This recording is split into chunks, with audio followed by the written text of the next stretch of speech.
मित्रों, आप सभी लोगों का एक बार फिर से स्वागत है आपके अपने हिंदी कहानी चैनल में। मित्रों, आज हम आपको बताएंगे कि गाय माता को एक रोटी खिलाने से क्या होता है, गाय माता को रोटी खिलाने का क्या महत्व होता है, और साथ ही साथ आपको यह भी बताने वाले हैं कि गाय माता की पूजा क्यों की जाती है, गाय माता के शरीर के किन किन अंगों में कौन कौन से देवी देवताओं का वास होता है। मित्रों, आपका ज्यादा समय नष्ट ना करते हुए वीडियो को शुरू करते हैं। मित्रों, एक बार भगवान शंकर जी और माता पार्वती जी विश्राम कर रहे थे। तभी अचानक से आकाश मार्ग से देवर्षि नारद जी आकर उनके पास पहुंचकर रुक जाते हैं और भगवान शंकर जी को प्रणाम करते हुए कहते हैं, हे प्रभु, हे माते, आपको मेरा प्रणाम है।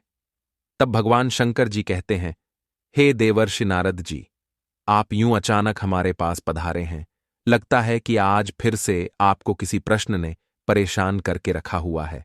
फिर देवर्षि नारद जी कहते हैं, हे प्रभु, आपने सत्य ही कहा, मैं आपके पास अपने किन्हीं प्रश्नों के उत्तर जानने के लिए आया हूं।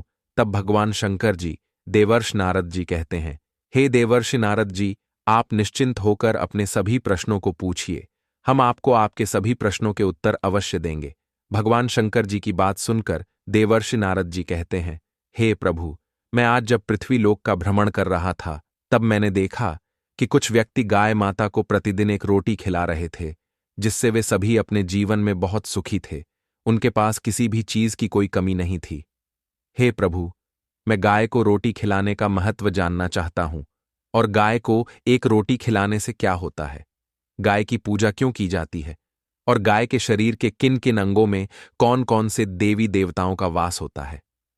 देवर्षि नारद जी बात सुनकर भगवान शंकर जी देवर्षि नारद जी से कहते हैं, हे देवर्षि नारद जी, आज आपने इन प्रश्नों को पूछकर पूरी मानव जाति का उद्धार कर दिया है, किंतु मैं आपको आपके इन सभी प्रश्नों के उत्तर देने से पहले आपको एक अत्यंत महत्वपूर्ण कहानी सुनाना चाहता हूं। मित्रों, किसी समय की बात है, एक बार आशी पुलस्त्य जी के पास उनका एक शिष्य आता है और उनसे कहता है कि हे गुरुदेव, आज मेरे मन में कुछ प्रश्न उठ रहे हैं, और वे यह हैं कि गाय को एक रोटी खिलाने से क्या होता है तथा गाय की पूजा क्यों की जाती है। तब पुलस्त्य जी कहते हैं, हे पुत्र, आज तुमने उचित ही प्रश्न किए हैं, लेकिन मैं तुमको तुम्हारे इन सभी प्रश्नों के उत्तर देने से पहले तुमको एक अत्यंत महत्वपूर्ण कहानी सुनाना चाहता हूं। किंतु तुमको मुझसे एक वादा करना होगा कि मैं जब तक इस कहानी को सुनाऊं, तब तक तुम्हें इस कहानी को मन लगाकर पूरे सच्चे मन से शुरू से लेकर अंत तक पूरा सुनना होगा। मुनि पुलस्त्य जी की बात सुनकर उस शिष्य ने मुस्कुराते हुए मुनिपुस्त जी से कहा कि हे गुरुदेव, मैं आपको विश्वास दिलाता हूं कि मैं इस कहानी को मन लगाकर शुरू से लेकर अंत तक पूरा सुनूंगा। मित्रों, मुनि पुलस्त्य जी कहते हैं, हे पुत्र, किसी समय की बात है, किसी नगर में एक धनवान किसान रहता था। उसके घर में किसी भी तरह की धन धान्य की कोई कमी नहीं थी। उसका विवाह एक अत्यंत सुंदर स्त्री से हुआ था। वह अपनी पत्नी से बहुत प्रेम करता था, उसकी सभी इच्छाओं को पूरी कर दिया करता था, और उसकी पत्नी भी एक पतिव्रता स्त्री थी, इसीलिए वह भी अपने पति से बहुत प्रेम करता था। ऐसे ही कई वर्ष बीत जाते हैं, लेकिन उन दोनों को संतान प्राप्ति का सुख नहीं मिलता है, जिससे किसान और उसकी पत्नी दोनों ही बहुत दुखी रहने लगे थे। लेकिन उन दोनों को यह पता नहीं चल पा रहा था कि उन्हें किस वजह से संतान प्राप्ति का सुख नहीं मिल पा रहा है। और उस किसान ने अपनी पत्नी को कई सारे वेदों, हकीमों को भी दिखा दिया था, किंतु क्या परेशानी थी, किस लिए उन्हें पुत्र की प्राप्ति नहीं हो रही थी, यह बिल्कुल भी पता नहीं चल पा रहा था। एक दिन वह किसान अपने घर के सामने इसी सोच में डूबा हुआ था। तभी अचानक से उसके घर के पास एक महात्मा जी आ जाते हैं और उस किसान से कहते हैं, हे पुत्र, मैं कई दिनों से तीर्थ यात्रा कर रहा हूं, इसीलिए मुझे बहुत ही तीव्र भूख लगी हुई है। क्या तुम मुझे थोड़ा सा भोजन दे सकते हो? तब वह किसान उन महात्मा जी से कहता है, हे विप्र, क्यों नहीं। फिर वह धनवान किसान उन महात्मा जी को प्रणाम करते हुए अपने घर के अंदर आने के लिए कहता है। फिर वे महात्मा जी उस धनवान किसान के घर के अंदर जाने के लिए तैयार हो जाते हैं और उसके घर के अंदर चले जाते हैं। उस धनवान किसान के घर में पहुंचकर वह किसान उन्हें एक सुंदर से आसन पर बैठने के लिए कहता है। और उन्हें खाने के लिए स्वादिष्ट पकवान उनके सामने रख देता है, जिन्हें खाकर उनकी आत्मा को तृप्ति मिल जाती है, क्योंकि ऐसा भोजन उन्होंने पहले कभी भी नहीं किया था। इस प्रकार से भोजन करने के बाद वे महात्मा जी उससे बहुत प्रसन्न हो जाते हैं। फिर वह धनवान किसान उनके सोने का प्रबंध करता है, उन्हें एक स्वच्छ और सुंदर से कक्ष में सोने के लिए कहता है। फिर वे महात्मा जी उस कक्ष में आराम से सो जाते हैं, लेकिन उनके सोने के बाद भी वह किसान उनके पैरों को दबाता रहा, रात भर उनकी सेवा करता रहा, जिससे वे महात्मा उसके अतिथि सत्कार से बहुत प्रसन्न हो जाते हैं। मित्रों, भगवान शंकर जी देवर्षि नारद जी से कहते हैं, हे देवर्षि नारद जी, सुबह जब वे महात्मा जी उठते हैं तो उनके उठते ही वह धनवान किसान उनकी सेवा सत्कार करने के लिए फिर से उनके पास पहुंच जाता है और उनकी अच्छी तरह से सेवा करने लगता है। तब वे महात्मा जी उस धनवान किसान से कहते हैं, हे पुत्र, मैं तुम्हारे अतिथि सत्कार से बहुत प्रसन्न हूं। बताओ, तुम्हें क्या चाहिए? तू जो मांगेगा मैं तुझे अवश्य ही प्रदान करूंगा। उन महात्मा जी की बात सुनकर वह धनवान किसान बहुत ही चिंतित मन से उनसे कहता है कि हे विप्र, मेरी सिर्फ एक कामना है कि मुझे संतान की प्राप्ति हो जाए, और किस पाप के लिए मुझे संतान प्राप्ति का सुख नहीं मिल रहा है। वह धनवान किसान आगे कहता है कि हे विप्र, अगर मुझसे भूल कर भी कोई गलती हो गई हो तो मैं उसकी सजा भी भुगतने के लिए तैयार हूं। तब उन्होंने अपने अंतर्मन में उसके जीवन में घटित सभी घटनाओं को देख लेते हैं और बड़े ही क्रोधित स्वर में उस धनवान किसान से कहते हैं कि अरे मूर्ख व्यक्ति, तूने तेरे एक पाप के कारण से तुझे अभी तक संतान प्राप्ति का सुख प्राप्त नहीं हुआ है। उन महात्मा जी की बातों को सुनकर वह धनवान किसान उन महात्मा जी से कहता है, हे विप्र, आप मुझे बताने का कष्ट करें कि मुझसे वह कौन सा पाप हो गया है जिसके कारण मुझे अभी तक संतान प्राप्ति का सुख नहीं मिल पाया है। तब वे महात्मा जी उस धनवान किसान से कहते हैं, हे धनेश, तुझे याद है जब तू अपने किसी कार्य के लिए दूसरे नगर जा रहा था, तब रास्ते में तुझे एक गाय मिली थी। वह बहुत ही भूखी थी और साथ में उसका बच्चा भी था। वह तेरे पास आकर खाने के लिए थोड़ा सा भोजन मांग रही थी, लेकिन तूने ना तो उस गाय को एक रोटी खिलाई और ना ही उस गाय को प्रणाम किया, बल्कि तूने उसे एक डंडे से बहुत पीटा, जिससे उस गाय ने तुझे संतान न होने का श्राप दे दिया था और उसके थोड़ी देर बाद उसकी दर्दनाक मृत्यु हो गई थी। मित्रों, भगवान शंकर जी कहते हैं, हे देवर्षि नारद जी, मुनि पुलस्त्य जी उस शिष्य से कहते हैं, हे पुत्र, वे महात्मा जी आगे कहते हैं, उस गाय के पास खड़ा हुआ उसका बच्चा अपनी मां के वियोग में बहुत विलाप कर रहा था, लेकिन तूने ने उसे दर्द में देखकर भी नजरअंदाज करके वहां से चल दिया था। उन महात्मा जी की बात सुनकर वह धनवान किसान कहता है, हे राम, मैंने यह क्या कर दिया? मुझसे यह घोर पाप कैसे हो गया? मुझे यह अच्छी तरह से पता है कि मेरे इस पाप को क्षमा नहीं मिलेगी, किंतु मैं अपने इस पाप को भुगतने के लिए तैयार हूं। कृपया करके आप मुझे इस पाप से मुक्ति दिलाने का कोई उपाय बताने की कृपा करें। तब वे महात्मा जी से उस धनवान किसान से कहते हैं, हे पुत्र, मेरे पास तुम्हारे इस पाप से मुक्ति पाने का एक उपाय है। फिर उस धनवान किसान ने बड़ी उत्सुकता से उनसे पूछा कि हे विप्र, आप मुझे वह उपाय बताने की कृपा करें। तब वे महात्मा जी उस किसान से कहते हैं, हे पुत्र, तुम्हें इस पाप से मुक्ति पाने के लिए आर्षि भारद्वाज के आश्रम में निवास करने वाली एक गाय की सेवा करनी होगी, जिससे वह गाय प्रसन्न होकर तुम्हें संतान प्राप्ति का वरदान अवश्य देगी, और यह उसी गाय की पुत्री है जिसको तुमने डंडे से बहुत पीटा था। उन महात्मा जी की बात सुनकर वह धनवान किसान अपने किए हुए पर बहुत प्रायश्चित कर रहा था। फिर वे महात्मा जी उसे इतना कहकर अपनी तीर्थ यात्रा की ओर प्रस्थान कर देते हैं। तब वह धनवान किसान थोड़ी देर कुछ सोचने लगता है और उसके बाद वह किसान आशी भारद्वाज के आश्रम की तरफ चला जाता है। थोड़ी देर चलने के बाद वह एक वन में पहुंच जाता है तो वह देखता है कि आर्षि भारद्वाज अपनी आंखें बंद करके ध्यान साधना में लीन है। फिर वह धनवान किसान उनके पास पहुंचकर अपने दोनों हाथों को जोड़कर उनके सामने खड़ा हो जाता है और उसके थोड़ी देर बाद आर्षि भारद्वाज अपनी आंखें खोलते हैं तो वे देखते हैं कि उनके सामने एक किसान खड़ा हुआ है जो देखने में बहुत ही सुंदर लग रहा है। वह एकदम धनिक व्यापारी लग रहा है। तब उन्होंने उस धनवान किसान को देखकर उससे कहा कि तुम कौन हो और कहां से आ रहे हो? मेरे पास तुम किस प्रयोजन से आए हो? राशि भारद्वाज की बात सुनकर वह धनवान किसान कहता है, हे विप्र, मैं इस वन के समीप नगर में रहने वाला एक धनवान किसान हूं और मेरे पास बहुत सारा धन है, लेकिन मुझे कई वर्षों से संतान की प्राप्ति नहीं हो रही है। इसलिए मैं आपके पास आया हूं। मैंने जब उनसे अपनी इस गलती का प्रायश्चित करने के लिए का उपाय पूछा, तो उन्होंने कहा है कि मैं आपके आश्रम में निवास करने वाली उसी गाय की पुत्री की सेवा करूं, जिससे अगर वह गाय मुझसे प्रसन्न हो गई, तब वह मुझे संतान प्राप्ति का आशीर्वाद अवश्य प्रदान करेगी। उस धनवान किसान की बात सुनकर आशी भारद्वाज अपने अंतर मन में उस धनवान किसान के जीवन में घटित सभी घटनाओं को देख लेते हैं और उससे कहते हैं, हे पुत्र, मैं तुम्हें वह गाय अवश्य ही दे दूंगा, लेकिन तुम्हें उस गाय खुद एक बार में ही बुलाना होगा और मैं तुम्हें कुछ मंत्र जपने के लिए दे रहा हूं। इन मंत्रों को एक बार ही जपने पर अगर वह गाय तुम्हारे पास आ गई तो तुम्हें अवश्य ही संतान की प्राप्ति होगी।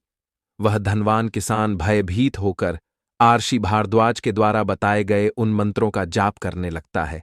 तब उसके एक बार उन मंत्रों का जाप करते ही वह गाय उसके पास आने लगती है। उस गाय को उस धनवान किसान के पास आता हुआ देखकर आशी भारद्वाज उस धनवान किसान से कहते हैं, हे पुत्र, तू देख, तेरे मंत्रों का एक बार जाप करने से ही यह गाय तेरे पास आ रही है। इसे कभी दुख दर्द नहीं पहुंचने देना। इतना कहकर वह किसान उस गाय को अपने साथ अपने घर ले जाता है और घर पहुंचकर अपनी पत्नी से कहता है कि हे भाग्यवान, यह एक दिव्य गाय है और इसे एक तपस्वी महात्मा जी ने इसकी सेवा करने के लिए मुझे दी है, जिससे अगर यह गाय हमारे सेवा सत्कार से प्रसन्न हो गई तो यह हमें संतान प्राप्ति का आशीर्वाद अवश्य प्रदान करेगी। मित्रों, शंकर जी कहते हैं, हे देवर्षि नारद जी, मुनि पुलस्त्य जी उस शिष्य से कहते हैं, हे पुत्र, उसके दूसरे ही दिन वह धनवान किसान सुबह उठकर अपने नित्य कार्यों को करता है और अपनी पत्नी से उस गाय की पूजा आराधना करने के लिए कहता है। तब उसकी पत्नी उस गाय की विधिपूर्वक से पूजा आराधना करती है, उसे कुछ रोटियां खिलाती है। फिर वह धनवान किसान उस गाय को अपने साथ एक वन में ले जाता है। उस वन में पहुंचकर वह गाय वहां की हरी हरी घास चरने लगती है। जब वह गाय विश्राम करने के लिए वृक्ष के नीचे बैठती है तो वह धनवान किसान भी उसके पास बैठ जाता है और उस गाय के शरीर पर बैठने वाली मच्छर मक्खियों को हटाने लगता है। फिर शाम होते ही वह धनवान किसान उस गाय को अपने साथ अपने घर ले जाता है। उसके बाद वह किसान उस गाय के शरीर पर लगी हुई धूल मिट्टी को साफ करने के लिए उसे थोड़े से जल से स्नान कराता है, फिर से रोटियां खिलाता है और रात भर खाने के लिए थोड़ी सी घास भी उसके सामने रख देता है। उस घास को देखकर वह गाय उसे खाने लगती है और अब वह गाय उससे बहुत प्रसन्न हो जाती है। ऐसे ही उस धनवान किसान को उस गाय की सेवा करते हुए 29 दिन बीत जाते हैं और जब उस धनवान को उस गाय की सेवा करने के 30 दिन पूरे होने वाले होते हैं तो वह धनवान किसान उस किसान को सुबह उठते ही अपनी पत्नी से उस गाय की पूजा पाठ करने के लिए कहता है और उसे अपने साथ लेकर वन में चराने के लिए लेकर चला जाता है। उस दिन उस गाय को ले जाते समय उसके हाथ से उस गाय की रस्सी छूट जाती है, जिससे वह गाय उस वन के बहुत अंदर चली जाती है और वह वन बहुत ही घना था। इसलिए उस धनवान किसान को वह गाय दिखाई नहीं दे रही थी, क्योंकि वह धनवान किसान अभी तक उस वन के समीप ही पहुंचा था। उधर वह गाय एक झाड़ी के पीछे छिपकर वहां की हरी हरी घास खाने लगती है। जब उस गाय का पेट भर जाता है तो वह एक वृक्ष के नीचे बैठकर विश्राम करने के लिए बैठ जाती है। तभी अचानक से उस पर एक बाघ आक्रमण कर देता है।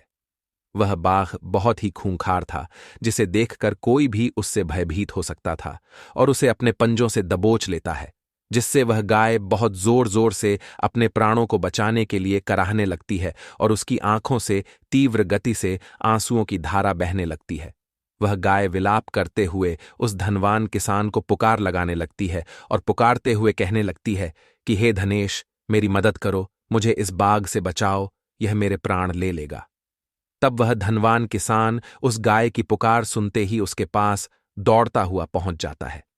तो वह देखता है कि वह जिस गाय को वन में चराने के लिए आया था उसे एक बाघ कसकर दबोचे हुए हैं और उसके शरीर से खून बह रहा है, जिस वजह से वह गाय बहुत जोर जोर से विलाप कर रही है। तब उस गाय ने उस किसान से कहा कि हे धनेश, आप मेरी रक्षा करें, मेरे प्राणों को इस बाघ से बचाएं। मित्रों, भगवान शंकर जी कहते हैं, हे देवर्षि नारद जी, मुनि पुलस्त्य जी अपने उस शिष्य से कहते हैं, हे पुत्र, जब वह किसान उस गाय से बात कर रहा था तब वह उस गाय की तरफ देख रहा था, लेकिन जब उसकी नजर उस खूंखार से दिखने वाले बाघ पर पड़ी तो वह उस बाघ को देखकर बहुत ही ज्यादा भयभीत हो गया और उसने अपने बचाव के लिए एक डंडा उठा लिया। फिर वह धनवान किसान जैसे ही उस बाघ की तरफ बढ़ा तो उस बाघ ने उस धनवान किसान से कहा कि हे मूर्ख व्यक्ति, तू मुझे डंडे से नहीं मार सकता है, क्योंकि मेरे ही ऊपर पैर रखकर भगवान शिव जी नंदी जी के ऊपर विराजमान होते हैं और आज ईश्वर ने इस गाय को मेरे पास मेरा भोजन बनाकर भेजा है। फिर उस बाघ की बात सुनकर वह धनवान किसान कहता है कि हे मृगराज, यह तो सत्य है कि आपके ऊपर पैर रखकर ही भगवान शिव जी नंदी पर विराजमान होते हैं, लेकिन आज आप इस गाय को छोड़ दें, आप इसके प्राण मत लें, क्योंकि इस गाय को मुझे आर्षि भारद्वाज जी ने मेरी मनोकामनाएं को पूर्ण करने के लिए दी है, और अगर आपको भूख लगी भी हो तो आप मुझे खाकर अपनी भूख को शांत कर लीजिए, लेकिन आप इस गाय को छोड़ दीजिए। इतना कहकर वह धनवान किसान उस बाघ के सामने जाकर बैठ जाता है, लेकिन उसके थोड़ी देर बाद उस धनवान किसान को एक ध्वनि सुनाई देती है और कोई कहता है कि उठो पुत्र, मैं तुमसे बहुत ही प्रसन्न हूं। तब वह धनवान किसान उठकर खड़ा हो जाता है तो वह देखता है कि उसके सामने सिर्फ वह गाय खड़ी हुई और वहां पर कोई भी नहीं है। फिर उसने सोचा कि यहां तो एक बाघ था और इस गाय को दबोचे हुए था जिससे वह लहूलुहान थी, लेकिन अब तो यहां पर कोई भी नहीं है, सिर्फ यह गाय खड़ी हुई है और यह गाय तो बिल्कुल ठीक लग रही है। उस धनवान किसान को यह सारा दृश्य देखकर उसे कुछ भी समझ में नहीं आ रहा कि उसके साथ यह सब क्या हो रहा है। इतना सोचकर वह धनवान किसान उस गाय से कहता है कि आपको तो एक बाघ ने कसके दबोच लिया था, लेकिन अब वह कहाँ चला गया है। फिर उस गाय ने उस धनवान किसान को जवाब देते हुए कहा कि धनेश, यह सब मेरी ही माया थी, मैंने ही अपने मायाजाल से एक खूंखार बाघ का रूप धारण कर लिया था, क्योंकि मैं तुम्हारे व्यक्तित्व की परीक्षा लेना चाहती थी, लेकिन तुमने मेरे प्राणों को बचाने के लिए खुद के ही प्राण संकट में डाल दिए, इसलिए मैं तुमसे बहुत ही ज्यादा प्रसन्न हूं। मांगो, तुम्हें कौन सा वरदान चाहिए। तब वह धनवान किसान उस गाय से कहता है, हे गौ माता, मेरे विवाह को कई वर्ष बीत गए हैं, लेकिन अभी तक मुझे संतान प्राप्ति का सुख नहीं मिला है। आप कृपया करके मुझे संतान प्राप्ति का वरदान देने की कृपा करें। उस धनवान किसान की बात सुनकर उस गाय ने उस धनवान किसान से कहा कि हे पुत्र, मैं तुम्हें संतान प्राप्ति का वरदान दे रही हूं, और आगे कहा कि संतान प्राप्ति के लिए तुम्हें और तुम्हारी पत्नी को एक दोने में मेरे दूध का पान करना होगा, जिससे अवश्य ही तुम्हें ही संतान की प्राप्ति होगी। फिर वह धनवान किसान उस गाय से कहता है कि हे गौ माता, मैं आपके इन मीठे मीठे वचनों को सुनकर अत्यंत मोहित हो गया हूं। आप मेरे साथ घर चलिए, मैं आपको प्रतिदिन की तरह स्नान कराकर आपको हरी हरी घास खिलाता रहूंगा और आपकी विधिवत पूजा आराधना करके आपके दुग्ध का पान करता रहूंगा। इतना कहकर वह धनवान किसान उस गाय को अपने साथ अपने घर ले जाता है। फिर उस गाय की विधिवत पूजा आराधना करके उसके दूध को एक दोने में निकालता है और वह धनवान किसान और अपनी पत्नी को पान करने के लिए कहता है। फिर वे दोनों उस गाय के दूध को प्रसाद समझकर उसका पान करते हैं। मित्रों, भगवान शंकर जी कहते हैं, हे देवर्षि नारद जी, मुनि पुलस्त्य जी अपने उस शिष्य से कहते हैं, हे पुत्र, उसके कुछ ही दिनों बाद वह किसान की पत्नी गर्भवती हो जाती है और पूरे 9 महीने बीतने के बाद उसे एक सुंदर से पुत्र की प्राप्ति होती है। मित्रों, भगवान शंकर जी देवर्षि नारद जी से कहते हैं, हे देवर्षि नारद जी, गाय को एक रोटी खिलाने से, उनकी पूजा आराधना करने से बुरे कर्म पर भी ज्यादा पाप नहीं लगता है। जो व्यक्ति गाय को एक रोटी खिलाता है वह व्यक्ति नरक की वैतरणी नदी को गाय की पूंछ पकड़कर पार कर लेता है। इतना करने से ही मनुष्य सभी ऐश्वर्य और यश को प्राप्त कर लेता है। वह व्यक्ति कभी भी गरीब नहीं रहता है और जो भी मनुष्य गाय माता की सेवा करता है, उसे भोजन खिलाता है, उसकी पूजा आराधना करता है, उसकी सभी मनोकामनाएं पूर्ण हो जाती हैं और मृत्यु के बाद उसे सीधा स्वर्ग की प्राप्ति होती है और उस व्यक्ति को भगवान शिव जी के साक्षात दर्शन करने का सौभाग्य प्राप्त होता है। हमें गाय माता की सेवा आराधना अवश्य करना चाहिए, क्योंकि ऐसा करने से मनुष्य को 7 पीढ़ियों तक मनुष्य योनि में जन्म लेने का सुख मिलता है। गौ माता की सेवा करने वाले व्यक्ति रंक से राजा बन सकता है। मित्रों, भगवान शंकर जी कहते हैं, हे देवर्षि नारद जी, मैंने आपके पहले प्रश्न का उत्तर इस कहानी के द्वारा बता दिया है कि गाय को एक रोटी खिलाने से क्या होता है, और आपका दूसरा प्रश्न यह था कि गाय की पूजा क्यों की जाती है। गौ माता के शरीर में समस्त देवी देवताओं का वास होता है और मान्यता है कि मां शब्द भी गौ माता के मुख से ही लिया गया है। गौ माता का दूध और उसके दूध से बनी मिठाइयां, गोबर, गौमूत्र आदि की पूजा की जाती है, इसलिए गाय की पूजा की जाती है। और आपका तीसरा प्रश्न था कि गाय के शरीर के किन किन अंगों में कौन कौन से देवी देवताओं का वास होता है। मित्रों, भगवान शंकर जी कहते हैं, हे देवर्षि नारद जी, जिस घर में गाय का पालन किया जाता है उस घर में सदैव सुख शांति समृद्धि बनी रहती है, और शास्त्रों में भी यह बताया गया है। प्रतिदिन सुबह उठकर स्नान करके गौ माता को सिर्फ छूने से ही सभी पाप नष्ट हो जाते हैं। हे देवर्षि नारद जी, चलिए अब हम आपको गाय के शरीर में वास करने वाले देवी देवताओं के बारे में बता देते हैं। तो गाय के मुख में चारों वेदों का वास होता है, गाय के सिंघों में भगवान शिव जी का वास होता है, और गाय के उदर में भगवान शिव जी के बड़े पुत्र कार्तिकेय का वास होता है। गाय के मस्तक में परमपिता ब्रह्मा जी, ललाट में रुद्र सिंह होके आगे वाले भाग में देवराज इंद्र, कानों में अश्विनी कुमार, दोनों आंखों में सूर्य और चंद्रमा, दोनों हाथों में गरुड़ देव का वास होता है। वहीं जीभ में माता सरस्वती, गाय के पाचन में, सारे तीर्थ और मूत्र स्थान में माता गंगा जी, दक्षिण पार्श्व में वरुण देव और वाम पार्श्व में महाबल, अघरोम में वशीकरण, पृष्ठभाग में यमराज जी का वास होता है, और खुरों में अप्सराओं, मुख के भीतर गंधर्व, नासिक के अग्रभाग में सर्प का वास होता है, और साथ ही साथ गाय की पूंछ में संकट मोचन हनुमान जी का वास होता है। मित्रों, भगवान शंकर जी देवर्षि नारद जी से कहते हैं, हे देवर्षि नारद जी, अब तो आपको आपके सभी प्रश्नों के उत्तर मिल ही गए होंगे। तब देवर्षि नारद जी कहते हैं, हे प्रभु, आज आपने मुझे बहुत ही महत्वपूर्ण ज्ञान दिया है। मैं आपको विश्वास दिलाता हूं कि मैं इस ज्ञान का विस्तार पूरे ब्रह्मांड में अवश्य करूंगा। मित्रों कहते हैं कि गाय की सेवा करने से अनेक तीर्थों का पुण्य मिलता है।